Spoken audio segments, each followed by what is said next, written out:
భయం మొదలైందన్న. భయం అనేది మొదలైంది. అమరావతి ఖాయం, ఎవరు ఎన్నిసార్లు వచ్చినా దాన్ని మార్చలేరు అనేటట్టు చంద్రబాబు నాయుడు గారు అమరావతిని తయారు చేస్తున్నారు. సజ్జలు ఎవరన్నా జగన్ గుండెకాయలు అంటాడు. జగన్ ఏం మాట్లాడాలన్నా కానీ ముందు రాసేది కానీ ఏదైనా చెప్పాలన్నా ఏది చేయాలన్నా కానీ ముందు సజ్జల దగ్గర నుంచి వచ్చిద్దని సామాన్యులకి ప్రతి ఒక్కరికి తెలుసు. అటు టీడీపీ కార్యకర్తలు తెలుసు, ఇటు వైసీపీ వాళ్ళకి తెలుసు, ఏ టు జెడ్ అందరికీ తెలుసు. సజ్జలు ఏమైనా చెప్పాడంటే కనుక జగన్మోహన్ రెడ్డి గారి నుంచి వచ్చింది అనే ఫీలింగ్ కలిగింది. కానీ జగన్మోహన్ రెడ్డి గారు ఇప్పుడు ఓకే అన్నందుకు, అమరావతి ఓకే అన్నందుకు సోషల్ మీడియా చూస్తున్నారు, 4-5 రోజుల నుంచి చూస్తున్నారు. వాళ్ళకి సపోర్ట్ గా పార్టీ పరంగా కానీ కొన్ని వీడియోలు వస్తున్నాయి. అది గ్రహించాలి. నువ్వు వైజాగ్ పెడతాం అనేది ఒక కోడిగుడ్డు, అది ఎప్పుడు పగిలిద్దో తెలియదు. అది ఆ విషయం చిరబన్న పిల్లాడికి కూడా తెలుసు. ఆ కోడిగుడ్డు జోలికి వెళ్ళకూడదని ప్రతి ఒక్కళ్ళకి ఉంది. అమరావతి ప్లస్ అయ్యిద్ది అని అందరికి ఆలోచనలో ఉంది.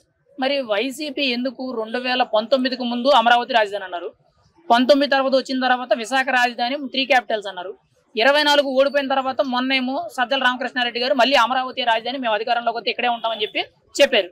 మళ్ళీ ఇప్పుడు మేము అనలేదు, మాకు సంబంధం లేదంటే రకానికో మాట పూటకో మాట ఏంటి ఇదంతా, ఏం జరుగుతుందంటారు అమరావతి రాజధాని మీద? అమ్మా ఒక్కటన్నా, ఆ మాట ఎందుకు వచ్చిందంటే 2019కు ముందు జగన్మోహన్ రెడ్డి గారు అక్కడే ఇల్లు కట్టుకున్నారు, ఆ వైఎస్ను చూశారు, వైఎస్ లాగా అభివృద్ధి చేస్తారు అని గుంటూరు కృష్ణా జిల్లా వాళ్ళకు కూడా ఒక ఆలోచన వచ్చింది. అమరావతిని ఈయన కంటిన్యూ చేస్తాడు.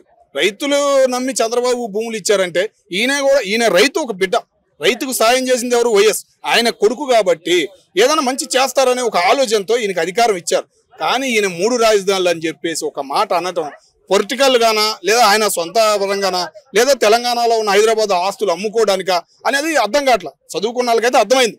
ఎందుకన్నా ఆ మాట అన్నానంటే, ఆయన 3 రాజధానులు అనే మాట అన్నగానే 10 రూపాయలు ఉన్న ఇక్కడ హైదరాబాద్ రియల్ ఎస్టేట్ 100 రూపాయలకి వెళ్ళిపోయింది. మీరు అర్థం చేసుకోవాలి. అట్లా పెరిగింది మార్కెట్ ఒక్కసారిగా. అక్కడ అమరావతి మొత్తం డౌన్ అయిపోయింది. మళ్ళీ వైజాగ్ అన్నాడు. వైజాగ్ ఏం కనపడదు అన్న. ఆయన ఎంతో ట్రై చేశాడు, 4 సంవత్సరాల నుంచి అక్కడ పెట్టాలని చూశాడు, అక్కడ మార్కెట్ లేపుదామని చూశాడు. కానీ ఎంత ట్రై చేసినా అది వైజాగ్ అనేది కామన్, ఒక కోడిగుడ్డు లాంటిది. ఆ కోడిగుడ్డు జోలికి వెళ్ళకూడదనే ఫీలింగ్ కలిగి ఇప్పుడు జనం ఆలోచన ఎట్లా ఉంది కనుక్కోవడానికి ఒక సజ్జల గారిని బయటికి పంపించి అమరావతికి సై అన్నట్టు ఒక డైలాగ్ వదిలిపించాడు. కానీ దానివల్ల కొద్దిగా పెరిగింది. సోషల్ మీడియాలో 4-5 రోజుల నుంచి చూస్తున్నాం, కార్యకర్తలతో మాట్లాడతాం. కానీ సోషల్ మీడియాలో కొద్దిగా పెరిగింది. ఇదే కంటిన్యూ చేస్తే 29 కాదన్న, 39కి కానీ 49కి కానీ జగన్మోహన్ రెడ్డి గారికి అవకాశం అనేది ఉంటది. అయితే ఇక్కడ ముఖ్యంగా చూసుకుంటే ఒకవేళ 2029లో జగన్మోహన్ రెడ్డి గారు అధికారంలోకి వచ్చారనుకోండి, అప్పుడు మళ్ళీ 3 రాజధానులు అంటే పరిస్థితి ఏంటి? ఇప్పుడు అమరావతి రాజధాని అని చెప్పి మళ్ళీ అప్పుడు మాట మారితే పరిస్థితి ఏంటి? ప్రజల పరిస్థితి ఎలా ఉంటది అంటారు? అది కాకుండా చెయ్యాలని చంద్రబాబు నాయుడు గారిని కోరుకుంటున్నామన్నా. ఆంధ్రప్రదేశ్ కి అమ్మ లాంటిది అమరావతి. అమరావతి అంటే ఏదో చంద్రబాబుకి ఇచ్చిన 33,000 ఎకరాలు కాదు. చుట్టూ గుంటూరు, కృష్ణ, కొడాలి నాని గారి గుడివాడ కూడా అమరావతిలోకి వచ్చిద్ది అనే ఫీలింగ్ జనాల్లో అక్కడ ఉన్న వాళ్ళకి రావాలి. అక్కడ ఉన్న వాళ్ళకి రాకపోవడానికి మైనస్ ఏంటంటే 65% హైదరాబాద్ లో ఉండారు. ఆన్లో 20% రీసెంట్ గా వెళ్ళిపోయారు. ఇంకా 45% హైదరాబాద్ లో ఉండారు. వాళ్ళు కూడా వెళతారు.